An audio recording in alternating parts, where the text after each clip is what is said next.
क्यों? कहने लगा हम बीजेपी में शामिल हो गए हैं।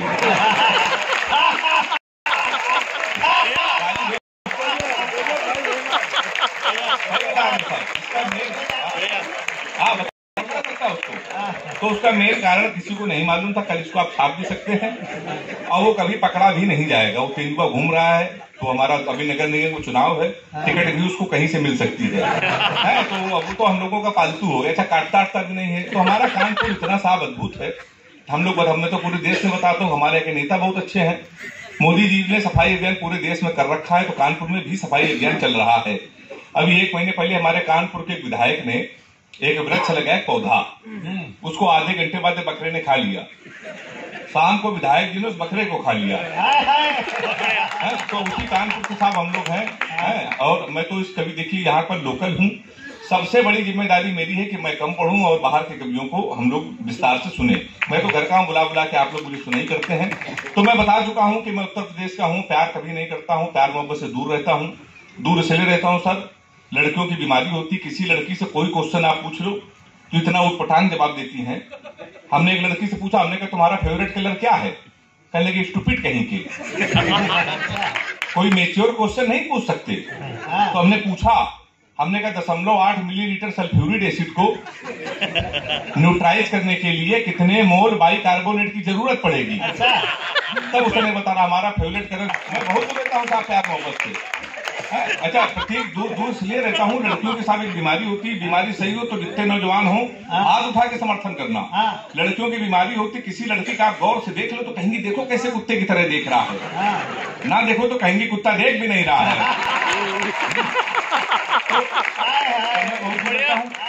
मैं बहुत देता हूँ। अच्छा, लोग सही कहते हैं कि नाम में कुछ नहीं रखा। लोग कहते हैं ना कि नाम में कुछ नहीं रखा, ये बात बिल्कुल सही है। वो मुस्कान नाम की एक लड़की थी सर, हमारा नुकसान करके चली गई। फिर हम रोशनी नाम की लड़की में शिफ्ट हुए, तो 2.5 साल उसने भी हमको अंधेरे में रखा। तो लोग सही कहते हैं कि नाम में कुछ नहीं रखा। अच्छा, लड़कियां इतनी भोली भाली होती हैं, लड़कों का नाम अपने फोन पे सेव करती हैं, डार्लिंग, जानू, माई डियर, स्वीट हार्ट, माई सोना। हम लड़के देखे सर कितने भोले भाले हैं। लड़कियों के नाम इस तरह नहीं सेव, हम लोग सेव करते हैं राजू हलवाई, पप्पू मिस्त्री, राशिद प्लम्बर। तो हम लोग कितने भोले भाले साहब लोग होते हैं। अभी तो मैं दुबई एक कवि सम्मेलन में गया, बिल्कुल सही, वहां सही गया था मैं। तो एक लड़की ने हमको फोन किया, तुम दुबई गए हो तो हमारे लिए सोने की चैन ले आना, वहां सोना सस्ता। तो हमने कहा क्यों? कहने लगे हम तुमको जीवन भर याद करते रहे। तो हमने कहा हम चैन नहीं लाएंगे फिर भी याद करती रहोगी। उसने कहा क्यों? हमने कहा जीवन भर सोचो कि हरामखोर से पहली बार कुछ लाने को कहा था। या तालियां जोरदार आती है। तो ये वो भी नहीं लेके आया। तो इसलिए प्यार मसल में लड़कियां सब बहुत भोली भाली होती हैं, इतनी भोली भाली होती, इतनी इमोशनल होती, कभी कभी लाड़ में आ जाती है। तो एक लड़की ने हमको फोन किया रात में 1:30 बजे, कहने कि सो रहे हो तो सपने भेजो, जाग रहे हो तो यादें भेजो, मुस्कुरा रहे हो तो हंसी भेजो। हमने कहा हम लोटा लेके खेत में बैठे हैं, क्या भेज दें? तो मैं बहुत दूर रहता हूँ प्यार मोहब्बत के साथ, सही बता रहा हूँ। मैं आपको उत्तर प्रदेश का हूँ। योगी जी की सरकार नहीं थी तो 15 प्रेमिकाएं मेरे पास में थी। जिस दिन योगी जी मुख्यमंत्री बने, हमने बारी बारी से सबसे राखी बंधवाया, क्योंकि सबसे ज्यादा अगर कुटाई किसी की हुई तो प्यार करने वालों की हुई। तो मैंने वहां पर 4 लाइन लिखी, अगर मजा आ जाए आपको तो एक बार दोनों हाथ उठा के मुझे ताली बजा के बताना, मैं प्यार से क्यों दूर रहता हूँ। हमने लिखा कि एक फूल तुझे देने के लिए सस्ते में ले लिया, एक फूल तुझे देने के लिए सस्ते में ले लिया, देखे ना कोई इसलिए बस्ते में ले लिया, फूल तुझे देने को निकले थे जाने मन, पर बजरंग दल वालों ने उस रास्ते में ले लिया। तो मैं इसीलिए साथ प्यार मोहब्बत से बहुत दूर रहता हूँ। तो आफ्टर शो में था तो हमको मिल गई सपना चौधरी, कहने कि तुम तो उत्तर प्रदेश हो, वहां मोहब्बत पे बैन लगा है, तो अपनी स्टाइल में 4 लाइन सुनाओ। तो हमने उनको 4 लाइन सुनाई। हमने कहा मुंबई ले चलो या ठाणे ले चलो, साथ अपने हैंडसम एक पाड़े ले चलो। अच्छा, पाड़े सर होशियार। मुंबई ले चलो या ठाणे ले चलो, साथ अपने हैंडसम एक पाड़े ले चलो, यूपी में मेरे प्यार में बैन लगा है, सपना जी आप मुझे हरियाणा ले चलो। तो इसीलिए साहब मैं प्यार से बहुत दूर रहता हूँ। इसीलिए हम लोगों को शादी आदि नहीं होती, इसलिए नहीं होती, हम लोगों को सीरियस नहीं लेता। रिश्ते हमारे घर पे आते हैं, पता लड़का हाथ से कभी रिश्ते वैसे लौट जाते हैं। एक रिश्ता हमारे आया तो लड़की की माँ ने हमारी माँ से पूछा लड़का क्या करता है, तो उनका कवि है। बोले उनके पिताजी, बोले वो भी कवि, बोले उनके पिताजी, बोले वो भी कवि, बोली के घर में कोई इंसान नहीं है। रिश्ता लौट गया। 1 महीने बाद फिर एक रिश्ता आया, फिर लड़की के माँ ने पूछा लड़का क्या करता, हमारी माँ ने कहा कवि, उन्होंने शादी मंजूर। अच्छा, कवि के नाम से कई रिश्ते लौट गए थे, हमारी माँ ने कहा मंजूर क्यों, बोली जोड़ी बहुत अच्छी रहेगी, आपका लड़का कवि, हमारी लड़की पागल है। तमाम शादी हमारी कैंसिल हो गई। 1 आध मिनट आप केवल आपके बीच में रहूंगा। फिर एक दिन शादी तय हो गई लखनऊ में, जानकीपुरम में। सर जानकीपुरम में शादी तय हो गई। तो पिताजी ने कहा सुबह 11 बजे तैयार हो जाना, होने वाली लड़की को देखने चलना है। हम बड़े खुश, सूट वूट पहन के बिल्कुल तैयार, हमें शादी फाइनल लड़की देखने जाना था। 11 बजे हम तैयार। पिताजी का 11:15 बजे फोन आया, कहने लगा बेटा हमको ऑफिस में काम आ गया है, तुम अकेले जाओ, होने वाली बीवी को देख लो, शादी फाइनल, पर एक बात याद रखना, हम तो जा नहीं पाएंगे, और ब्राह्मण घर में पैदा हुए हो, घर की परंपरा है, पहली बार किसी के घर जाते हैं तो खाली हाथ नहीं जाते हैं, कुछ लेके जाते हैं, तुम भी कुछ लेके चले जाना। अब हम सर कानपुर के, हम कट्टा लेके चले गए।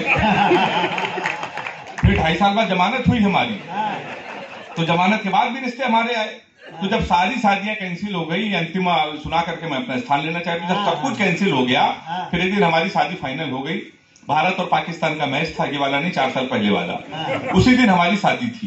तो हमने पिताजी से कहा पूरा हिंदुस्तान मैच देख रहा है हमारी, अब शादी कर रहे हो? नहीं माने, कर दी। भारत और पाकिस्तान का सेमीफाइनल मैच, हमारी शादी। हमारे कुछ कानपुर के दोस्त हमारी बारात में डांस कर रहे थे, कान में मोबाइल लगा के भारत पाकिस्तान सेमीफाइनल मैच की कमेंट्री भी सुन रहे थे। दोनों काम एक साथ करे, बारात में डांस कर रहे, कान में मोबाइल लगा कमेंट्री सुन रहे। हम दूल्हे के बेट में सजे थे, घोड़ी के ऊपर बैठे थे। जैसे बारात में पहुंचने वाले थे, एक लड़का घूम के हमारी तरफ चिल्लाया, बोला छक्का। हम डर गए साहब। हमने कहा कहां छक्का? कहने लगा विराट कोहली ने मारा है। तो हमने कहा कोहली ने मारा तो हमारी तरफ क्यों देख रहे हो? शादी के पहले दिन छक्का कह रहे हो, देख के हमको। हमने अब की मारे तो हमारी तरफ ना देखना। पता चला 2 मिनट बाद इंडिया मैच जीत गई। किसी ने खुशी के मारे घोड़ी के नीचे सुतली बम रख दिया। अब वो बम फटा तो घोड़ी भागने लगी, हम भी भागने लगे। हमने चलती घोड़ी से पिताजी को फोन मिलाया। हमसे बोले कहाँ हो बेटा? हमने कहा पिताजी भाग रहे हैं। बोले किसके साथ?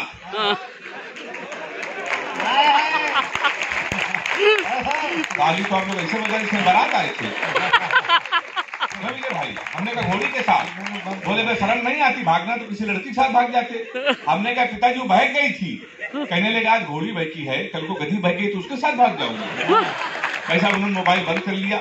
1 हफ्ते लगातार हम भागते रहे। 1 हफ्ते में जब को होश आया तो हमने अपने आप को जंगल में पाया। वहां 4-5 आदमी खड़े थे। हमने कहा कानपुर का पता बता दूं, बीवी को विदा कराना है। तो उन्होंने देखो ऐसा है, हमारे यहाँ रामलीला का पाठ चल रहा है, ये राम है, ये लक्ष्मण है। सूप नखा का रोल जिसे करना था नहीं आया, तुम सूप नखा का रोल कर लो। हमने कहा इसमें क्या करना पड़ेगा? बोला नाक कटवानी पड़ेगी। हमने कहा वो तो कट चुकी है। हमने रात भर सूप नखा का रोल किया। सुबह 4 बजे हमारी आंख खुली, हमारे असली कपड़े गए, वहां के आदमी गए। सूप नखा के ड्रेस में पैदल पैदल हम अपने घर पे। हमारे पिताजी छज्जे के ऊपर खड़े थे। हमने कहा पिताजी पहचाना? उन्होंने हमारी माँ से कहा 100 कटोरा आटा दे दो। हमारे पिताजी नहीं पहचान पाए। हमने माँ के पुत्र हैं। बोले बेवकूफ मत बनो, हमारे 2 ही पुत्र है, एक इंजीनियर है कि नाक कटवा के घोड़ी के साथ भाग गया है। ससुराल गए तो हमारे साले ने भगा दिया। हमारे घर के सामने पुलिस थाना, मैं पंथी थाने के सामने रहता हूँ। असल में पुलिस को हमारी जरूरत का पड़ जाए इसलिए हमने घर थाने के सामने ले लिया। अच्छा। तो हम थाने गए तो एसपी साहब बैठे थे, उनके पैर छुए। हमने कहा हमारे साले खिलाफ FIR लिख लीजिए। कहले कि तुम ही हेमंत पांडे हो? हमने कहा कहले कि तुम्हारे नाम पहले से FIR है, घोड़ी के अपहरण की। तुमको 2 दिन का समय दे रहे हैं, अगर घोड़ी नहीं आई तो तुम जेल चले जाओगे। उत्तर प्रदेश का बड़ा व्यंग एक टिप्पणी में कर रहा हूँ। व्यंग अगर कानपुर में नहीं सुना जाएगा तो पूरे विश्व में कहीं नहीं सुना जाएगा। व्यंग समझ में आ जाए तो दोनों हाथ उठा के ताली बजा के बताना मेरा व्यंग आप तक पहुंचा। हमने उनका पैर छुआ। हमने कहा घोड़ी ढूंढ लाइए। कहने का पुलिस का काम है घोड़ी ढूंढना। हमने कहा ढूंढ लाई। कहले पुलिस के इतने बड़े अधिकारी घोड़ी ढूंढ लाए। हमने कहा एसपी साहब भैंस तो आप ढूंढ लाए थे। 4 अंतिम लाइनें आपको सुनाकर मैं अपना स्थान लेना चाहता हूँ। हिंदुस्तान, हमारे आशीष जी पूरी टीम ने जो पूरे देश में हिंदुस्तान के प्रोग्राम कराए, साहित्यकारों को बुलाया और इस आयाम को रचा है। इतना सरल नहीं है, इतना आसान नहीं है। मैं हिंदुस्तान के फेवर में 4 पंक्तियां पढ़ रहा हूं। अगर आपको लगे सही है तो एक बार हिंदुस्तान के लिए आप तालियां बजा दीजिएगा। मैं तो आपके घर का हूं। कभी वो राह में बिखरे हुए पत्थर नहीं गिनते, सफर का शौक है जिनको किलोमीटर नहीं गिनते। उन्हें भी दर्द देती है सफर की मुश्किलें, लेकिन जो मंजिल तक पहुंचते हैं कभी ठोकर नहीं मिलती।